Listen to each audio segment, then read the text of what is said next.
We are back. We're back with episode 9, the penultimate episode of season 2. The last episode is going to be a Christmas special where we test the IQ of the athletes on fun facts of the year, pop culture. But this episode is one that I'm very, very excited about, with probably the best name in the game, Josh Van Zeeland. Josh, how are you getting on? Very well, Ryan. How are you? I'm great. This is actually my first day of my Christmas holidays. Wow. So I am very, very happy not to be flogging technology to people for 2-3 weeks and just chilling with the family. Are you on the wind down for Christmas? I wouldn't say so. I mean, based on the results from Melbourne, if anything, I've picked it up a bit, but no, I wouldn't say I'm quite on the wind down just yet. Okay, Josh, you told me that you were a binge watcher of the 8x8 podcast, and that's getting clipped and marketed. But the question we start with, you could probably finish it before I even got it out. But removing the athlete from Josh, how would you and how would the people close to you describe you without saying he's an incredible athlete? Yeah. Luckily I've had a bit of a chance to think about this because I have binged the episodes. I was thinking if I weren't to do any sport and if I wasn't, I still find it hard to define myself as an athlete, but I'd probably be doing something creative. I've always enjoyed creative side of things. Like my mum's an artist, she's very, very creative, so she does a lot of painting and stuff like that. For me, I always really enjoyed video editing and making videos, so that's something that I really enjoy and still try to practice these days. I love film, music, food as well, I suppose.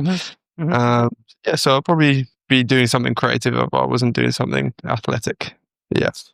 That's awesome, man. So do you produce all of your own content for your Instagram and your YouTubes? Do you do all the own edits and stuff yourself? Yeah, so I still do all of those edits. For Instagram, I do all the edits and filming myself. For YouTube, recently I've been able to luckily work with 2 videographers, so they just filmed my race and my sessions, but then I still chop up all the clips and add music and all the jazz to it. Yeah. Oh my God. I think you're my opposite. I think Ida was very equal to me. Luke was somewhere in the middle, but you're my opposite. I hate detail focus. Put me on a conversation with anyone and I'll make it an interesting conversation. But the editing of this podcast breaks my heart. I've almost stopped 2 times. Now my wife helps me. No, I definitely sympathize with that. You have to have a bit of a strong will sometimes. Like I just finished editing my last YouTube video and it definitely is quite painstaking sometimes, especially if you get caught with like a copyright for a song or something like that and you have to go back and edit everything. But no, you do have to enjoy it. Yeah. Tell me about food. Australia's not a great place for food. You live in Australia, right? Yeah. You reckon it's not a great place for food? I don't think so. I lived in Sydney for 5 years and like outside of like a classic parmy, like there's no traditional real cuisine. Maybe I wasn't operating in the right circles. I wasn't in the Barossa Valley. I wasn't in Tasmania. I was in Sydney. But like counter me. If you think Australia's like a global cuisine spot, tell me I'm wrong. I actually think like I lived in Melbourne for a good while and living there's some incredible food spots. Like I think Australia's cafe culture is second to none in the world. Like I've never seen anyone that loves coffee and brunch more than the Australians. Yes. And it's not just avo on toast. It is they do branch out a little bit more than that.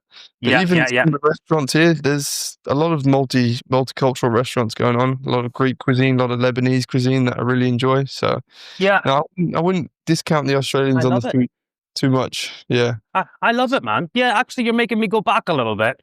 One thing I loved when I was in Australia was the sushi. I really loved the sushi. You guys do those like big sushi rolls and you can grab them for £3 on the go and they were awesome, dude. Yeah, I had to cut back on those because I was getting a little bit, I was liking them a bit too much, yeah. Oh No, God. they are dangerous though. Yeah. Rock and roll. So you're creative. And that's awesome. My wife's creative. I'm very non-creative. But anyway, that's cool. So tell me a little bit about how life's been since last week. Where's your head went to? How have you reacted? Uh, How's it been dealing with people around you? How's all that oh, been? the amount of times that people tell me to work on my walls is getting getting to my head a little bit. Like it's almost as if they think I haven't done a wall before, and they thought I just ended up at the end of the race and gone, oh, well, yeah, what's this? I don't know. Not sure what I should be doing here. When did they put this here?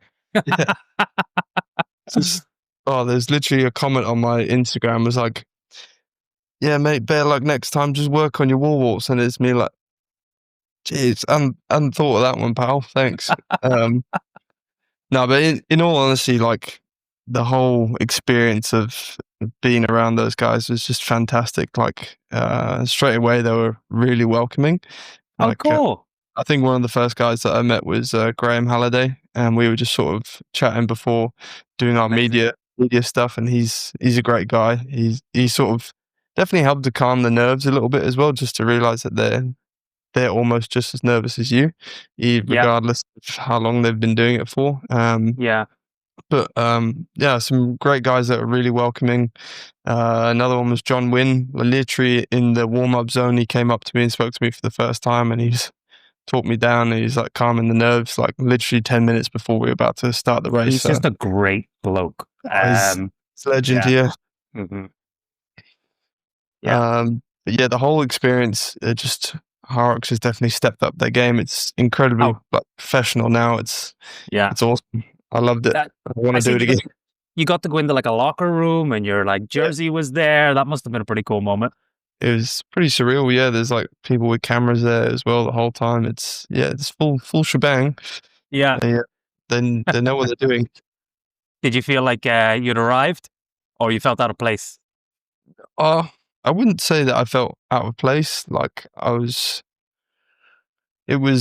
say I took it in my stride or anything. There was definitely some moments with the media day that felt a bit awkward. Like Right. there was one sequence where they wanted us to do 5 different poses. And they gave us like this reference, and it was all like people pulling faces and stuff like that. And I just couldn't do it for the life of me. It just felt so awkward. And I had like Jake Dearden was standing in the doorway looking at me as well, and that didn't help. So I was like, oh.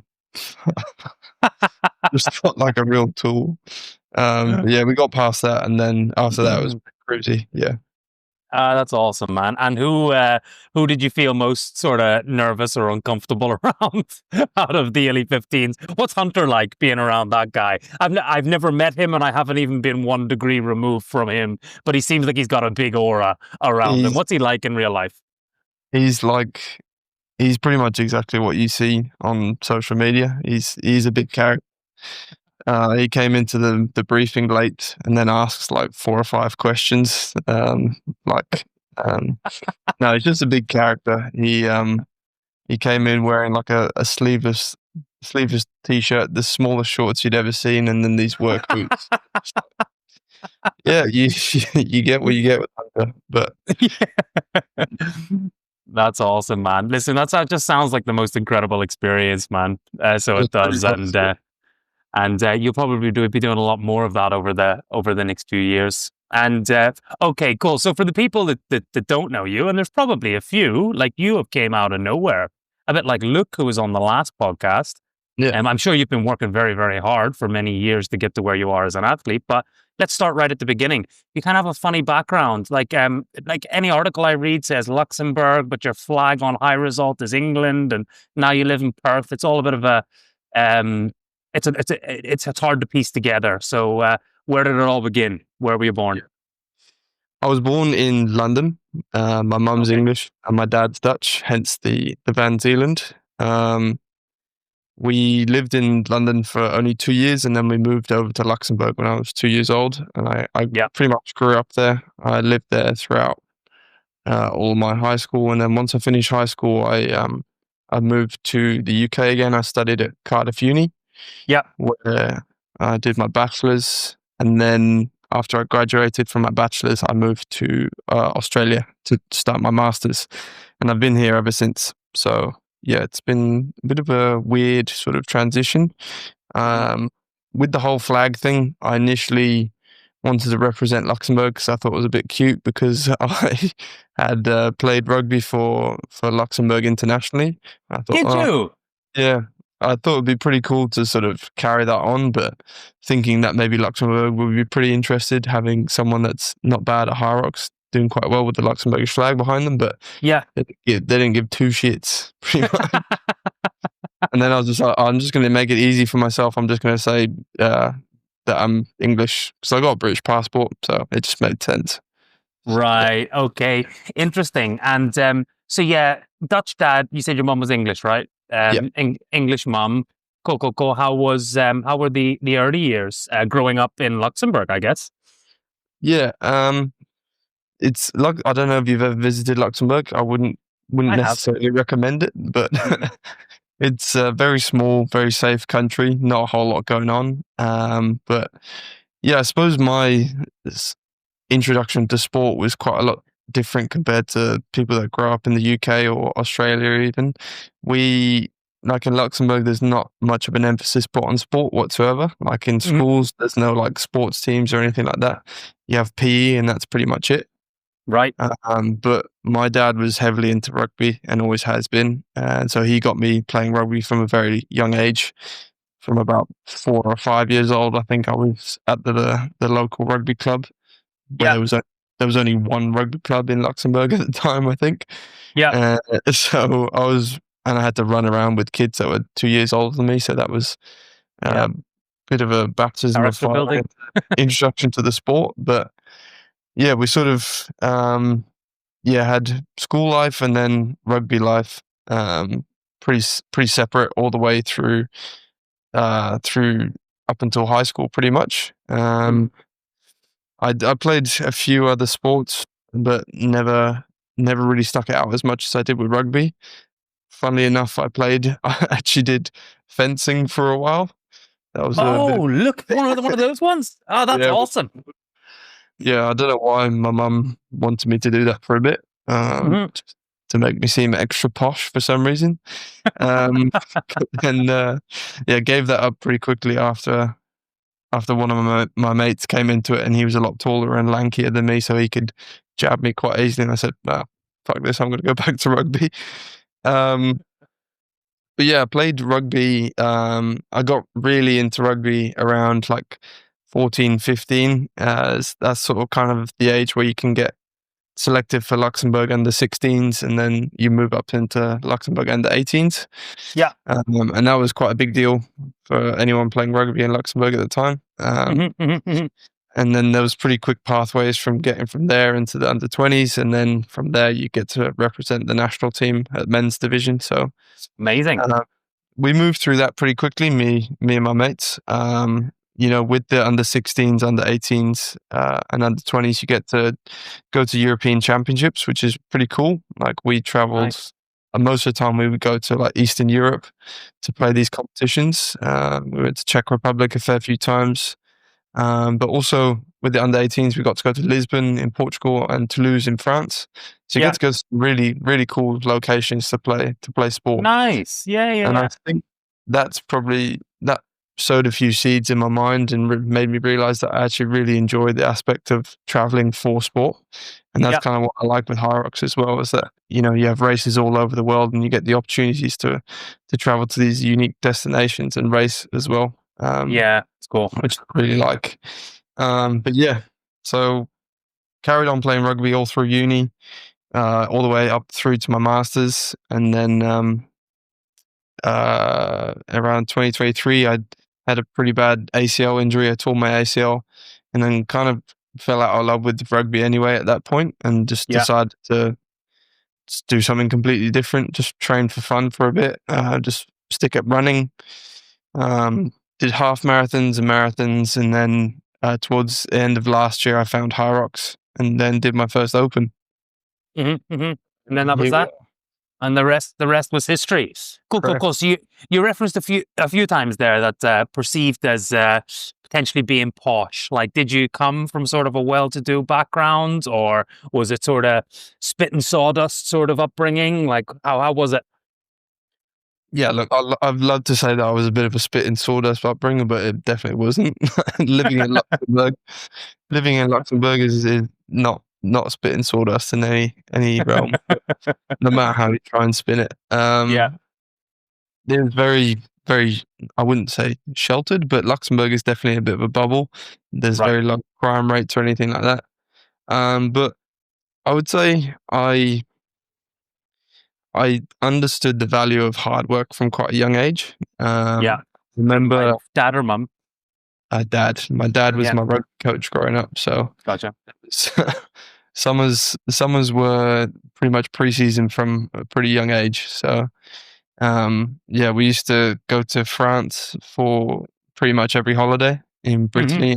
I would Oh, you spend are those posh. holidays doing no, that was farm life pretty much. Right. But it's yeah, spent running up hills, running up sand dunes. I think we had a little weights set up there as well that I would use pretty much every Hmm. day. And yeah, just sort of fell in love with that feeling of being fit and coming back to rugby training and seeing like that I was like fitter than the other boys that hadn't done anything over summer. And you'd be doing fitness tests and you'd be doing quite well, where other Yeah. boys are blowing out their ass. That Hmm. felt good to me. And Yeah. then I just pretty much just continued that all through, well, up until now, I suppose. That's awesome. And your dad, how far did he get in his rugby career? He, he represented Luxembourg. He was the captain for Luxembourg for a bit, so that was always a bit of a motivator for me to carry on playing for Luxembourg. I think when he was younger, he played Bristol Academy. That's probably the highest that he played. Yeah. I'm probably going to get a message off him after this, and he's going to listen. And be like, I played higher. But that's pretty much it. Yeah, he wasn't like he didn't play for England or anything like that, but Yeah. he always he's very passionate about rugby and loved to coach as well. So yeah, Yeah. we do a lot of stuff together. Like say I play a rugby game on Saturday, and then on the Sunday we'd always end up on the pitch practicing something else like kicking or something like that. Just Yeah. Sounds like you had a very balanced household growing up. Dad, sort of real go-getter, hard-headed, most likely. yeah. Sounds like he had a bit of a career as well. Probably still is in it. And then mum was more artistic, probably a little bit more easygoing, a little bit more Yeah, relaxed. And yeah, I probably had the most ideal upbringing, to be honest, because yeah, dad was my rugby coach and mum used to also used to be a chef, so food at home was pretty fantastic as well. So I grew up around a lot of man, good food. So you're making me jealous. from rugby training with dad, and then there'd be a great spread of food ready for us when we got back. Yeah. Mate, that's awesome. That's awesome. I've got a good. I'm going to take a shot at your rugby position. I reckon Yeah. I'm pretty good at this. I think with your frame, I haven't met you in person. You did say you were in fencing, so that's quite fast twitch. I'm going to say you were a 10 or a winger. Which one? I did play 10 for a bit. I was crap at it. And Yeah. most of my time I played fullback. So I was a fullback. Oh, yeah. So one of the. I was going to say back three. I should have said back three to hedge my bets, but okay, that makes sense. That's awesome, man. Cool, cool, cool. So that all makes good sense to me. And then the running component, which you transitioned into, I think probably the most impressive thing that I've seen you do this year personally was your half marathon that you done recently, or was it a full marathon that you ran in about? It's a half marathon in 7 minutes. Perth half marathon, yeah. That was awesome. So talk me through sort of what your ambitions were for that. What milestones did you hit on the way to that? Was that a big PB for you? Yeah. Or like, how would your running career been going into that Perth race? Yeah, so I suppose my running career, if you want to call Yeah. it that, started after Copy. after my knee injury. I sort of slowly got back into running and realized that I quite enjoyed it. I've always Yeah. enjoyed running. Like And with rugby, we were never really told to like go out and do long runs, but I was always kind of intrigued by it. So now that I'd stopped playing rugby, it was kind of like being let loose and being able to see how far you can run. Yeah. So I kind of just was enjoying the process of running and seeing how far I could go and sort of gradually increasing my weekly mileage. Yeah. Like I would go on these like Sunday long runs and do 1 week I'd do like 18K, the next week I'd try and go above that and like hit like 27K or something like that, and just gradually build it up over time to see where my limits lied. Yeah. So that year, the same year that I did my ACL, I ran my first half marathon, which is the Melbourne half. Cool. I think I scraped a sub 90 minute on that one, so I got 1:27 in your first race. Yeah, That's and then amazing. I think a few months after that, or maybe 6 months after that, I did the Great Ocean Road Marathon. So that was my first full race. Yeah. Yeah. How'd you get And on? that was, I think, there's a bit of controversy around this one. So I hit the 42K mark at like 2 hours 57 minutes, but it was a 44-kilometer race, and on the 42-kilometer mark, both my hamstrings cramped up, so I had to like hobble the rest of the way. So Yeah. I don't know what you call that time, but I think I've crossed the line at like 3:09 or something like that. Anyway. Yeah, Then, yeah. That's really frustrating. That happened to me in Rome. I ran the Rome Marathon last year, which is the best marathon on planet Earth for anyone listening. You literally run through the Vatican City, start at the Colosseum, finish in the Colosseum. It's completely flat. It's beautiful. But that happened to me. I clocked like 44.5, like at the end of the race. And it almost killed me those last 2 kilometers, I gotta be honest. But someone said to me that if you're racing on a busy track, you can gain an extra 1.5 kilometers from just going from one side of the track to the other, the zigzagging along the way. Yeah. I don't know whether that's true or not, but it sucked. Yeah.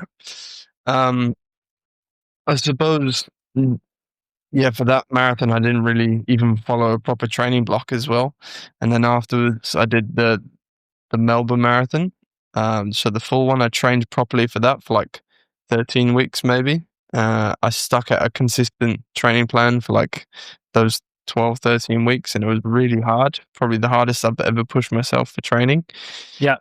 And then I got a 2:41 for that one. Jesus. For my marathon. And then like 8 weeks after that was Melbourne HYROX, where I did the Open. So I trained for those 8 weeks in the lead up to the Open.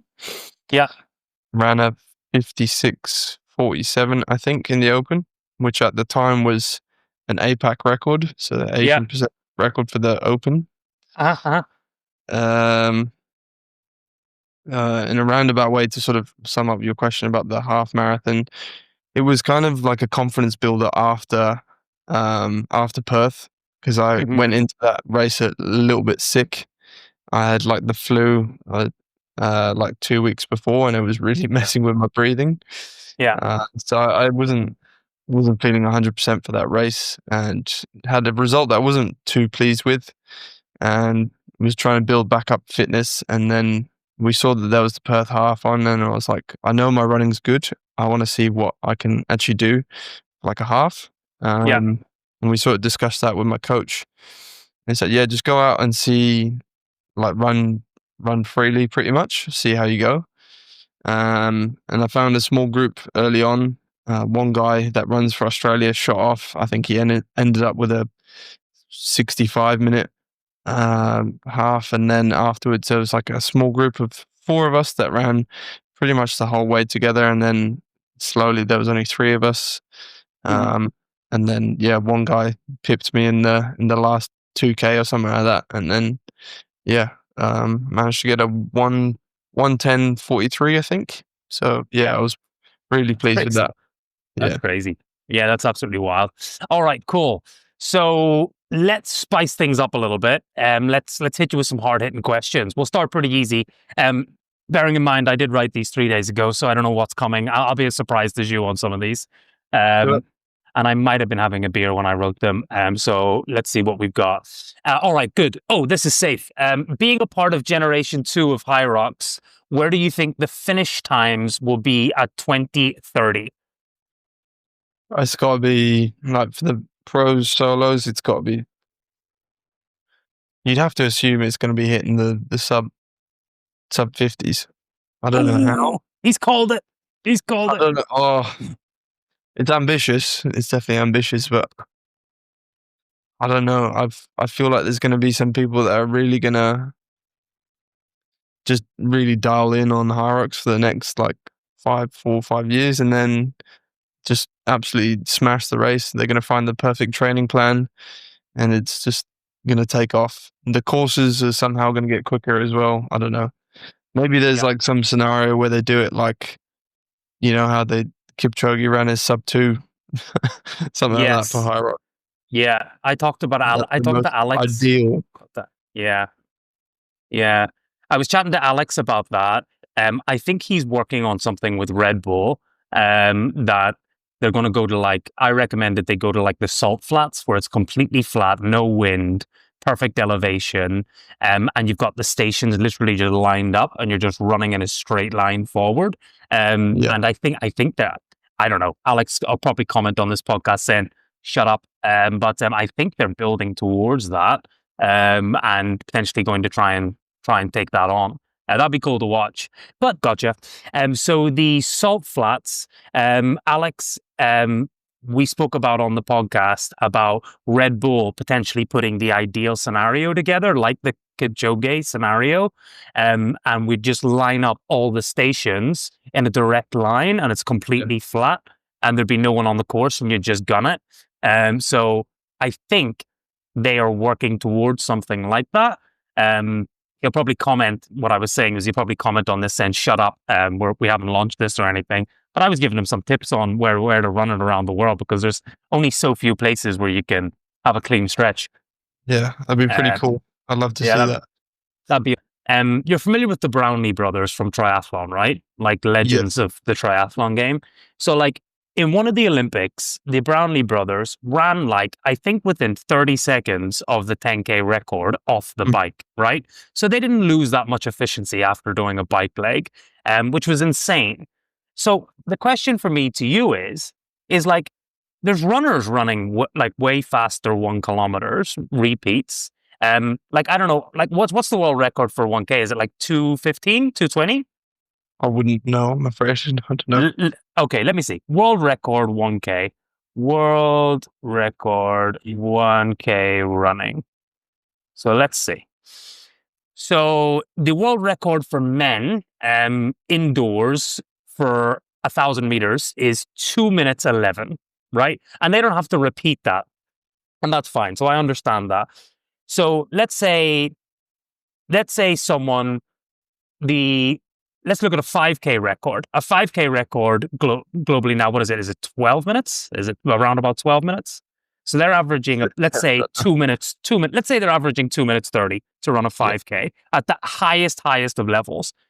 Most people in HYROX are training for, most of the elite 15s are training for like a 3:15 to 3:20. Like there's a void there, right? Like there is a gap in potential efficiency, but no one seems to talk about, like when I speak to people about breaking 50, they're like, I don't know where we're going to get the extra time from. But surely I'm not saying there's a full 30 seconds, and maybe I'm a full idiot for even saying what I'm saying, but it seems like there's a human potential to run faster and gain up to 4 minutes across the race. I don't know. Is it just we haven't experienced a super elite runner that's transitioned yet, and give it 3 or 4 years? Like, do you think that we can run harder in HYROX, or do you think we're always going to be capped at like 3 minutes or 3 minutes 10 or 3:15? I don't think we're capped. I think like there's definitely potential that someone will run harder in HYROX. It's just, you're going to have to, like, the training just has to be like, I don't know what that training has to look like, but you're just going to have to be incredibly efficient off the stations, and it's you're gonna have to be a bit of a superhuman, I think. I don't know Yeah. what that type of athlete's gonna look like, but yeah, it'd be impressive to watch. But on your point of like doing the fastest HYROX, I'd love to see like a relay of where you have the people, like one person that like runs a 1K like in that 2:15 type of speed, Yeah. taps someone on the shoulder and they do the ski erg. Someone that's like the best ski erg in like master in the world does their Oh, that's 1K, cool. and it just carries on, and Yeah. you just got the most elite person doing each station possible. And how fast could you actually finish a HYROX with what would it be, 16 people? Yeah, that's cool. I like that idea. That's really good. Yeah, that's really good. Awesome. Maybe one day we'll get a sponsor and we'll be able to set up the ideal conditions. Question 2: if I was to take your phone off you, view your screen time, check your most used apps, and see your screensaver, what would I learn about you? Oh, you'd learn that I'm pretty addicted to my phone, unfortunately. I How spend big's your screen time? oh, I don't even want to say, it's pretty embarrassing. I Tell me. spend far too much time on Instagram. Phew, I want to, could be in the In fives the or six. fives. Ugh, I think you're pushing 6, Not aren't you? ideal. Yeah. I mean, actually, some of that might be YouTube. When I'm on like the Stairmaster or on the bike or something like that, I watch YouTube a lot of the time. So Yeah. that could be why. Yeah. Down to that. Or podcasts. Listen to your podcasts. Yes, of course. Yeah, you got to listen to mine. Yeah. You got to give the other guys a bit of a listen as well if you want to go deep dive on technical, which I certainly don't do often. Okay, cool. So you're spending most of your time on YouTube, bit of Instagram. Like, what are your top YouTube channels? I watch random stuff. I watch cars getting built and watches being created for hours on end. How do you binge? Oh, it's a lot of like there's a few like endurance athletes that I quite like to watch. Obviously Jake Dillon's got a really good YouTube channel. I've been watching that for a long time. Yeah, Uh, um, Rich Ryan's got a really informative YouTube. His YouTubes are really good. I love guys like Nick Bear. Nick Bear's always been a big inspiration of mine. Alex Yee, he's got a good YouTube out at the moment. Vamos, that's very interesting. yeah, Um, there's another American runner. I can't remember his name. It's maybe Clayton. I'm not sure. Anyway, yeah, yeah, a lot of like running, a lot of endurance type sports. This guy Hercules Nicolau, he's got a really good YouTube. Him and yeah. I Ross follow McKee, him. the Yeah, the cadence guys, those are very good. yeah, And then people yeah, like yeah, George Heaton from Represent, his yeah, YouTube was very interesting. yeah, Um, yeah, I feel that's probably most people within this space. yeah, Hunters is pretty interesting sometimes as well. yeah. Um, yeah, that's about it. That's all I can think of at the moment. It tends to be those people. Gotcha. And what about your screensaver on your phone? What you got there? Is it when the lion wakes up in Africa in the morning, he begins to run? So's the fastest deer. So either way, you got to wake up running. Like, what do you got on there? Just got a green screen. I'm Got a sorry. green screen. All right. Yeah, Okay. Yeah, just locked in. Locked keep in. it simple. I love it. Cool. So the next question, I think we've addressed this a little bit coming through. Born in Luxembourg, lived in the UK, and training in Perth. Where did you most identify with? That's the part of it. And then there's the beers coming in. What's that a story? Yeah, where do you most identify with? Do you feel like a true blue Aussie? Do you feel like an Englishman? Do you feel like a Luxie? I don't know what they call themselves down there in Luxembourg. Luxemburger. No, I definitely don't feel that's actually like it was kind of hard because I actually had a Dutch passport for a long time and I can't speak a lick of Dutch. So it was kind of weird for me to call myself Dutch when I really didn't feel like it at all. I would have to say that I feel it's even hard to say I feel English because I barely even lived there. Hmm. Definitely wouldn't say I'm Aussie. As much as I love Australia and would love to live here the rest of my life, can't really call myself an Aussie. So I'd Yeah. have to say English, unfortunately. Gotcha. I lived in Australia for 5 years and I come back with a full Australian accent. Yeah. I did. I was all in. But so what has you out there? You're doing your masters out there.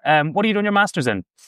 No, I've finished my masters now. I've Yeah. got a missus that is doing med school. That's why I'm here. Oh, gotcha. So you're out there for love. Yeah.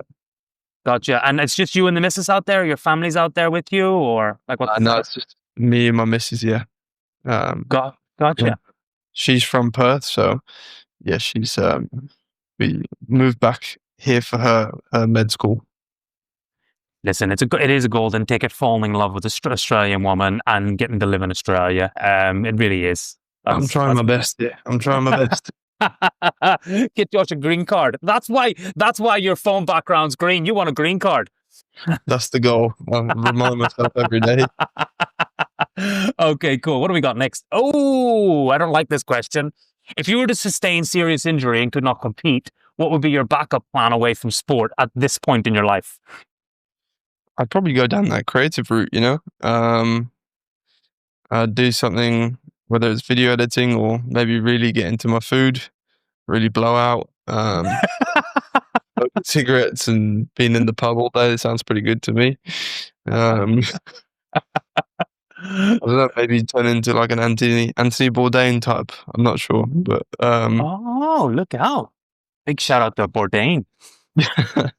that's probably what I'd be doing. But no, I'm quite happy being a so-called athlete at this point. Yeah. I'll Do you stay away have from injuries. do you have that other side of you where you can just kick back, crunch a few beers, overeat on food, light up a few durries, do you have that side of you, or you're sort of very, very, very healthy living just generally? Now I'm definitely very, very healthy living. I've put all my eggs in one basket now. I definitely still I love a beer after a race. Hmm. I feel like I've earned it then, but I don't Yeah. really drink socially very often anymore. Very rarely. Hmm. But no, special occasions I'll have a couple drinks, but I wouldn't say I push the boat out too far anymore. Yeah, fair play, man. Fair play. You've got the Tony Robbins, a guy that I used to listen to when I was trying to get hyped up in my sales career, said if you get presented with the opportunity of a lifetime, you have to take it within the lifetime of the opportunity. Mhm. And that's something I always think about. And right now you've got the opportunity of a lifetime to be a professional athlete in the world's fastest growing sport and be one Mhm. of the top guys. So you kind of have to be locked in, don't you?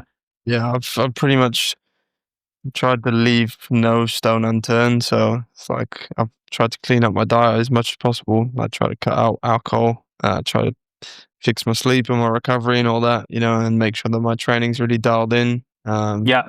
So yeah, just trying to leave no stone unturned really. Yeah. That's And that's work. But yeah. yeah, and last real question about that sort of identity, location. Listen, I'm a bit of a nomad. I've lived all over and found lots of places home. Do you feel happy down there? Away from Absolutely. family? Yeah, you like it down there? You feel pretty happy and settled?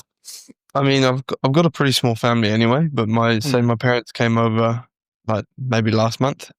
Yeah, And they visited me here and they visited me in Melbourne as well when I lived there. And every time they come over to Australia, they're like, "Oh, we can fully understand why you want to live here, especially in comparison to Luxembourg."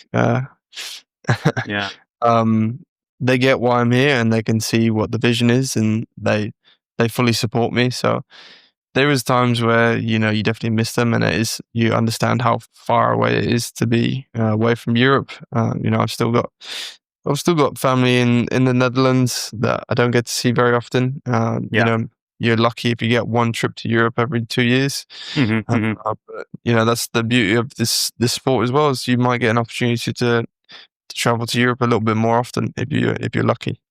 Yeah, yeah. That's fair, man. That's fair. Yeah, when I lived out there, I really felt like I lived on the moon. You might as Mm. well be. You know, you're so far away from everything that you know. But yeah, I loved it too.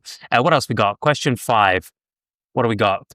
Oh, okay, cool. Little Christmassy question. We got to drop it in for the Christmas lovers. I am one of those. The moment that I hear the Pogues for the first time, Fairy Tale of New York, it's on for me.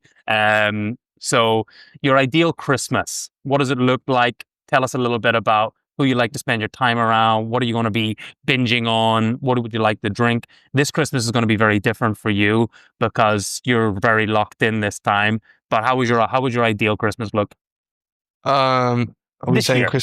Christmas This Day year, or just Christmas in general? just the period. Yeah, just the period. But let's focus Um, on this year because this year I want to know how you're feeling going into this Christmas.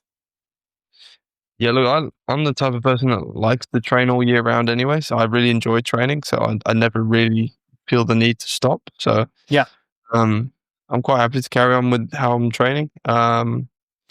So I'd keep up my training sessions, but the now in Australia we have like the glazed hams that are starting to come out.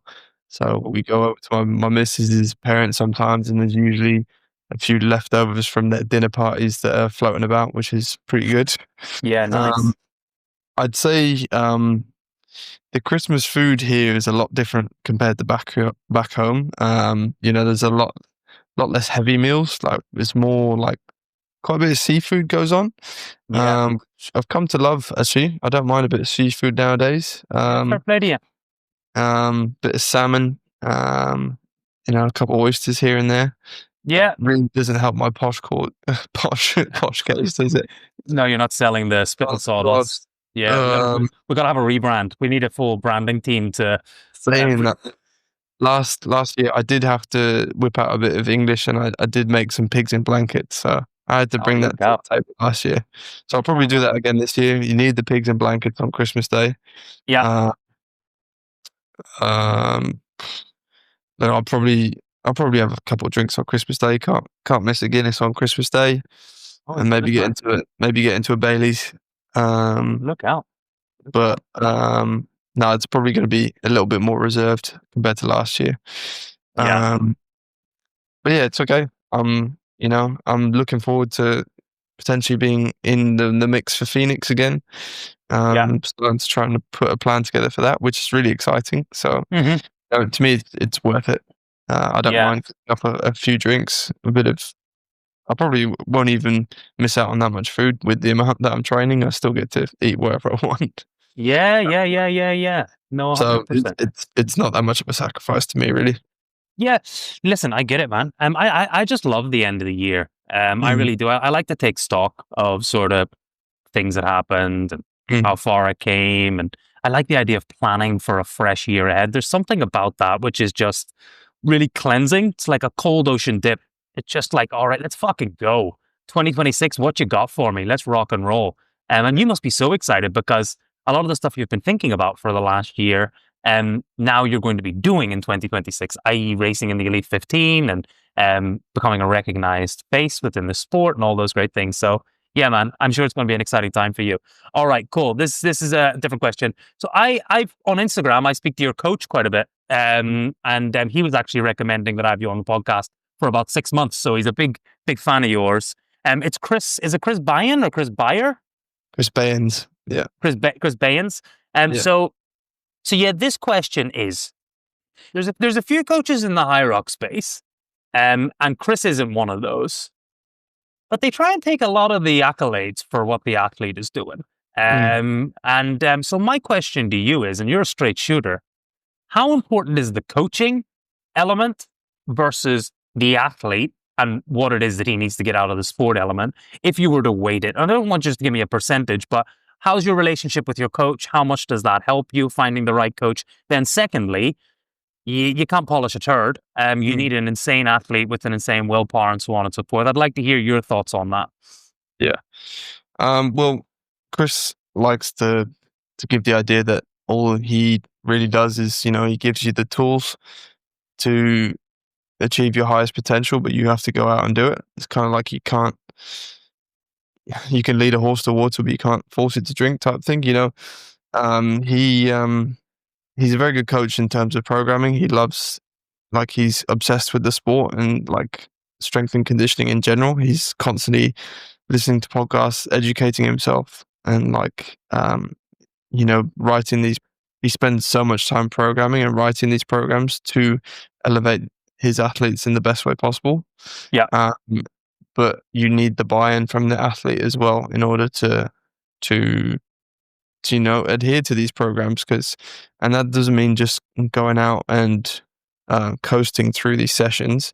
It's like hitting the right zones for each session, being meticulous with your form, with your rest periods, your how much you push yourself, and then that also carries over into your recovery as well. Like you can't go out and perform to the best of your abilities if you're under recovered. Like we're pretty dialed in with recovery. We use something called Morpheus. I don't know if you're familiar with it, but basically it tracks my recovery every morning. And if, say for example, on a threshold day, my recovery scores aren't enough, then I can't simply. We don't risk doing that threshold session where we change it up and we do something a lot easier on the body, so there's less strain and there's less chance of me getting injured. So you do need to be. Yes, he's an excellent coach, and yes, he does give you like all the necessary tools you need to perform well. But you, as the athlete, you need to hold up your side of the deal as well, and you need to, you know, take care of the other. I don't know what percentage you give it, but Yeah. essentially you need to hold up your end of the deal as well in order to perform and stay consistent with it. Yeah. That's interesting. Elevator pitched me on this Morpheus tool. I think I seen it on one of his profiles. It looks like a polar chest strap, but how does it essentially work? Quick elevator pitch. Yeah, so basically in the morning you strap it onto your chest, you sit there for 2.5 minutes, and it will take your HRV, so your heart rate variability. Based on that, it will give you a score anywhere from 0 to 100%. If you're sitting in that green zone from around 80 to 100%, you're good to go for any kind of session. If you kind of dip below that 80%, anywhere between 80 and 60, then you may be looking to, maybe drop one set of your threshold runs, or maybe drop one part of that threshold session. But if you drop further than that 60% and you're in the red, then you really have to swap out the session almost entirely and do a recovery session, just to make sure that you are on that sort of return to full recovery. Because like when you're doing a hard session, you're sort of in that super compensation phase, and then you're dipping back down into that recovery phase. Yeah. Sometimes when you do the heart rate variability, you may be still in that dipping phase, or you may still be coming up to full recovery. And if you are, then there's no point in giving yourself another hard session, because you're just going to put yourself into the ground and risk injury again. So yeah, that's why we use it, and I think it's been very beneficial. Yeah, that's cool. Are you a data nerd with training, or are you a feel-based person outside of this Morpheus tool? If you were just to do your own training, are you someone that checks splits on your Garmin watch, or you just love to go based on feel? I would never really check my watch during a race. I still don't really know why I wear a watch. I do know why, because it needs to go on Strava. But during training, I'm definitely a data nerd. I like to track everything and see how I'm progressing, because that's essentially how you get better. Like, I'm a firm advocate of like the compound interest. Finding little wins within every training sessions is massive for me. Like, no matter how small it is, like running 0.1% faster this week on my thresholds compared to last week.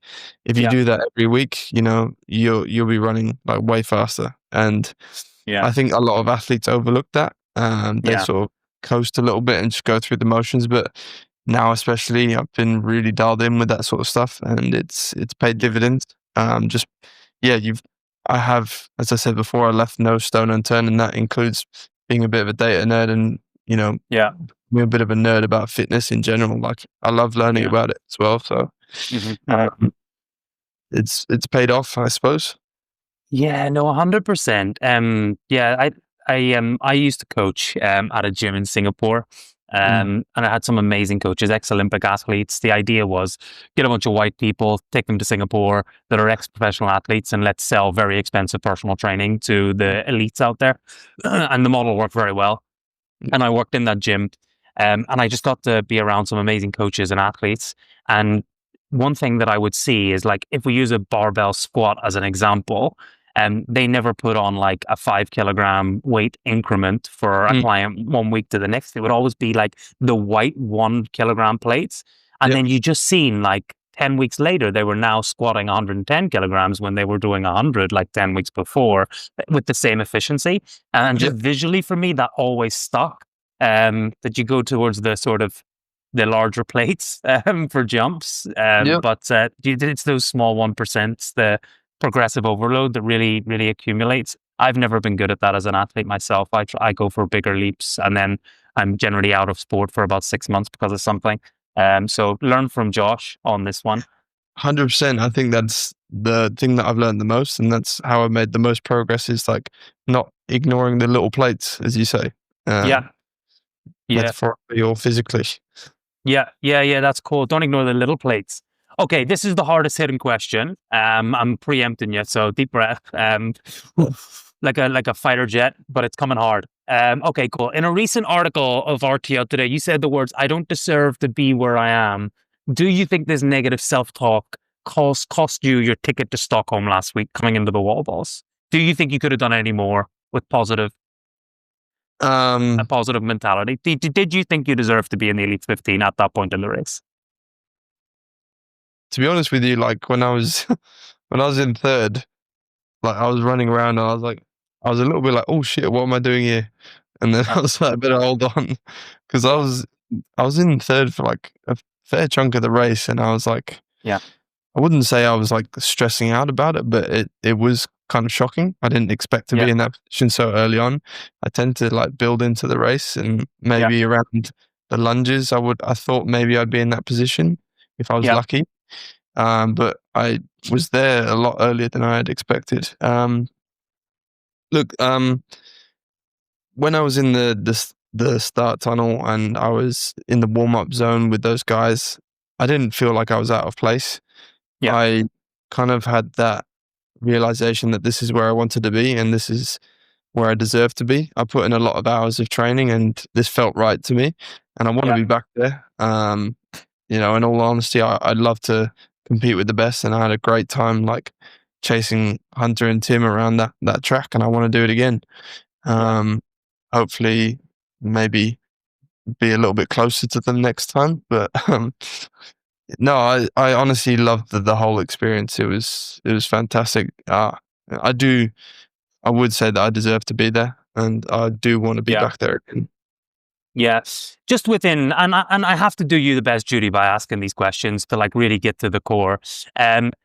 Just even within your language there, chasing Tim and Hunter around the track, I deserve to be there. Do you think that your goal which for the last year was to get into the Elite 15, that if it was just one step higher in my first Elite 15 race, I'm going to fucking dominate, and that was the mentality, that it would have helped you through those wall balls? Do you think it would have?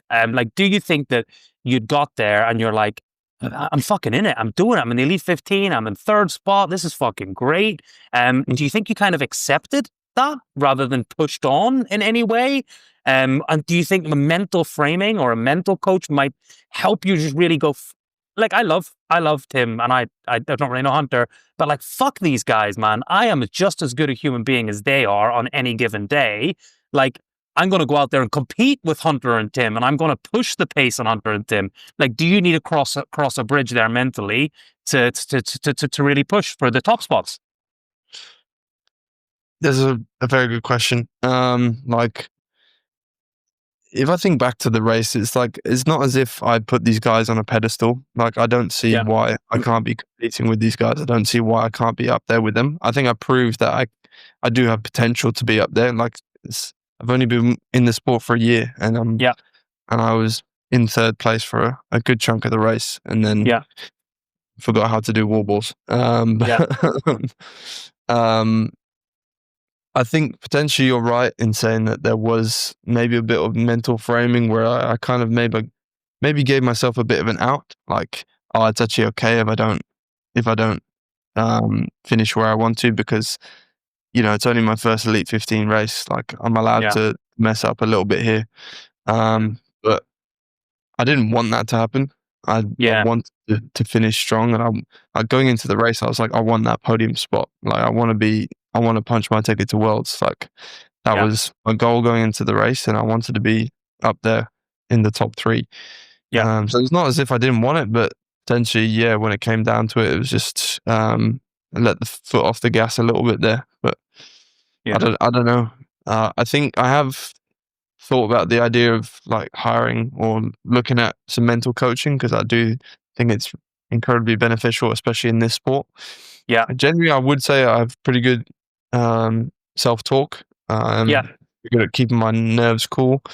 But just those little things, especially at the wall balls for some reason, Yeah. it's me sometimes. It's hard, man, because some of the guys that you're competing against, like they step on that line and they're expecting to win. Like Mm, Alexander Ronkovic, when he steps on that start line, he's not thinking about, I want to have a good race with Tim and Hunter. Like he's thinking about, I want to break the best time that I've ever done. I want to break the world record. I'm going to win this race. It's just a matter of when. And then Tim, I don't think maybe Tim always thought that way, but I think just his recent track record has give him that belief that I just win now. And the certainty in the thought that I'm just going to win, we've seen play out in rugby for years, man. Like New mm, Zealand can win when they're playing 4 out of 10, like on yeah, their potential level. Ireland, they can't fucking win a World Cup for the life of them because they can't imagine themselves being World Cup winners. So even if Ireland's been the best team on average, New Zealand will beat them in a World Cup final 9 times out of 10. So, and yeah. it's the same within HYROX. So listen, I'm not a coach and I'm not a mental coach and I'm not anyone, but I think that mentality part of it, like Hunter, he's disappointed with second. You know what I mean? Like he thought he was going to win that race. He's fuming. He's probably kicking himself somewhere around Australia for not winning that race. Yeah, it's interesting. It's just interesting to think about that, isn't it? Oh, I think for me personally, I never try and like think about the other races. Like at the end of the day, nothing that any of the other races do, if all goes well, Yeah. like in their own race, can affect your race. So Mhm. every race for me is a time trial against myself. Like I Yeah. can't really control the outcome.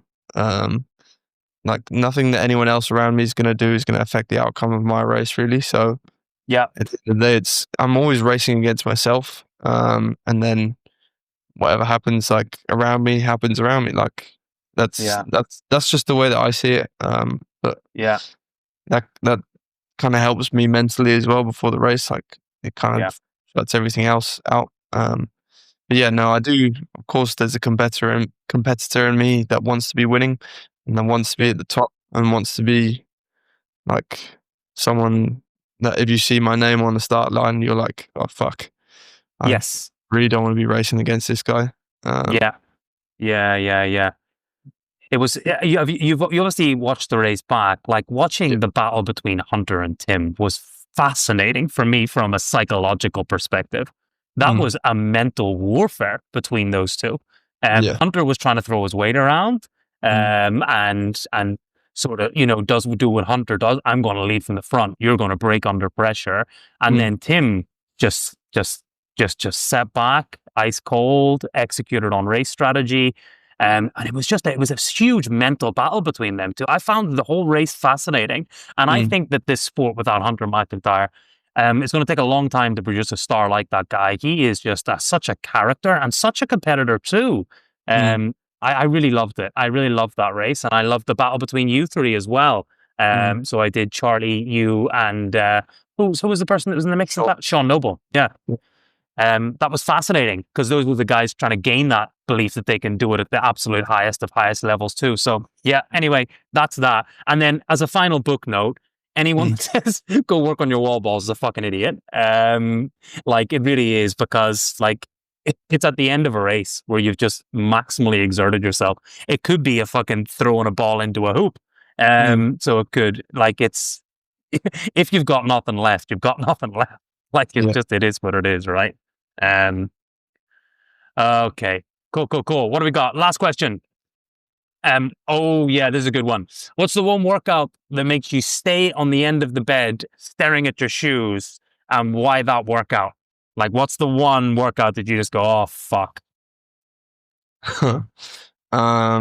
There's definitely been a few threshold sessions that have been really hard. Like I've done some like maybe longer running intervals, and then that'll be first block.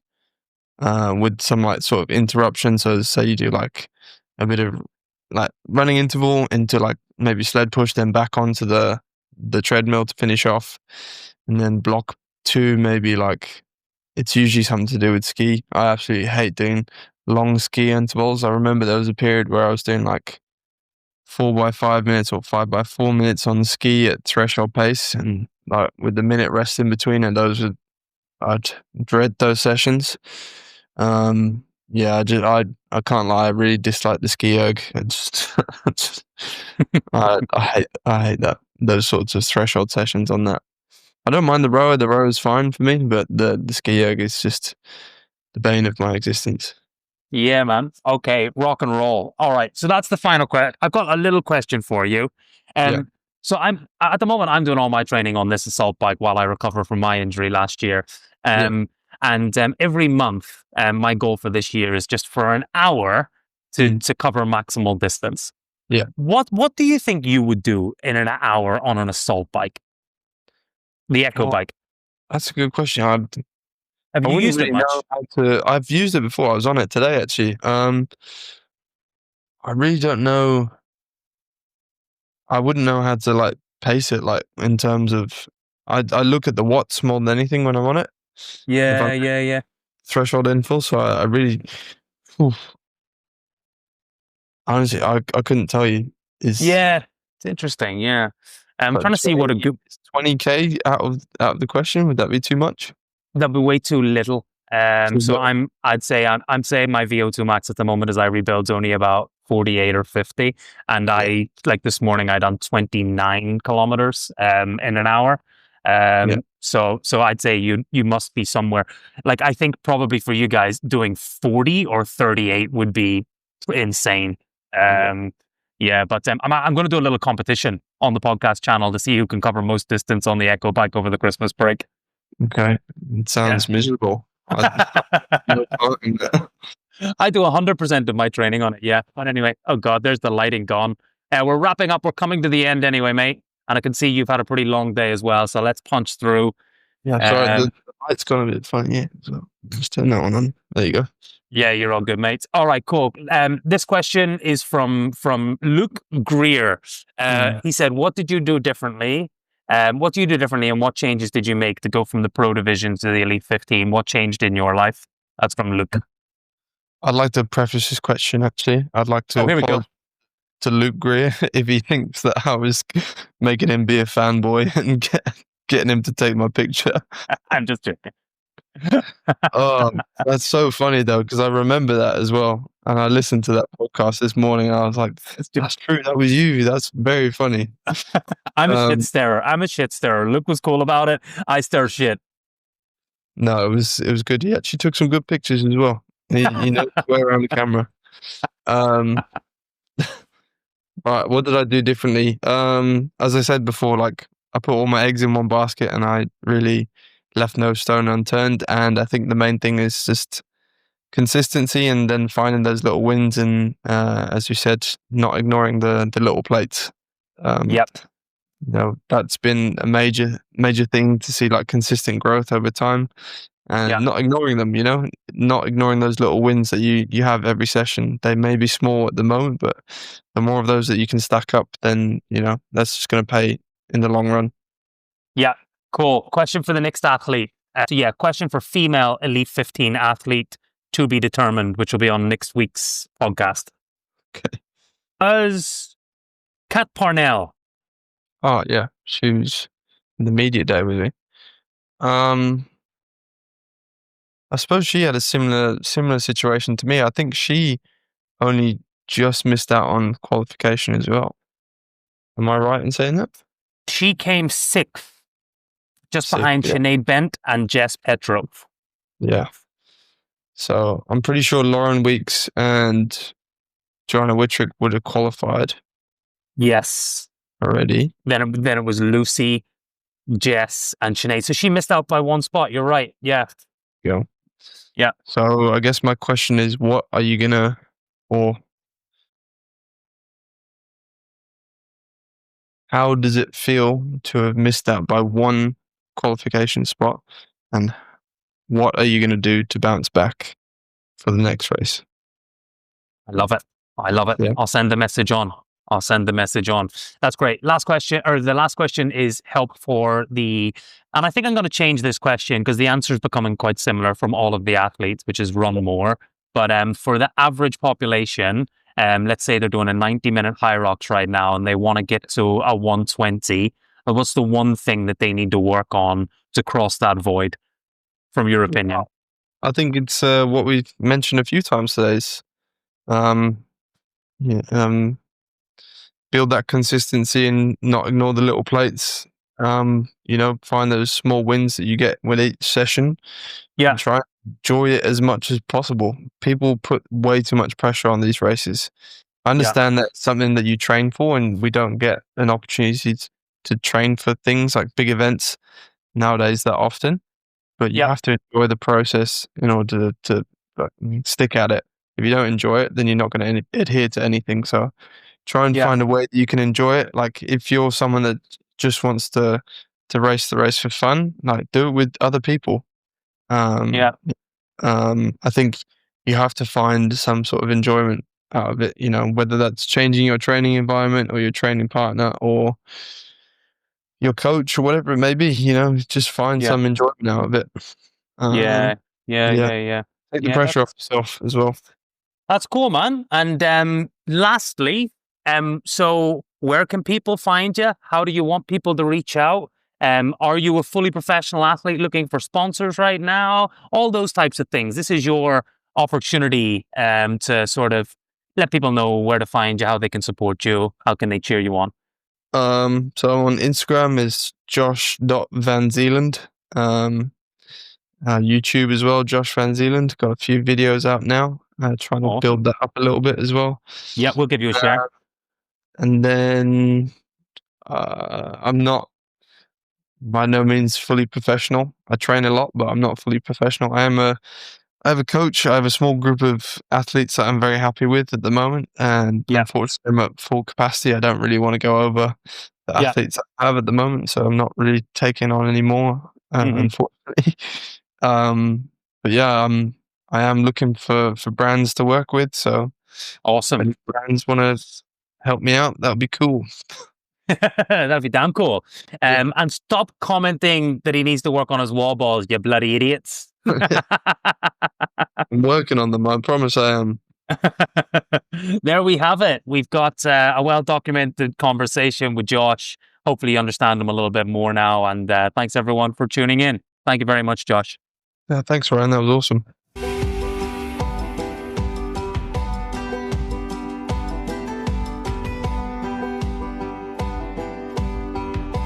The 8.8 podcast.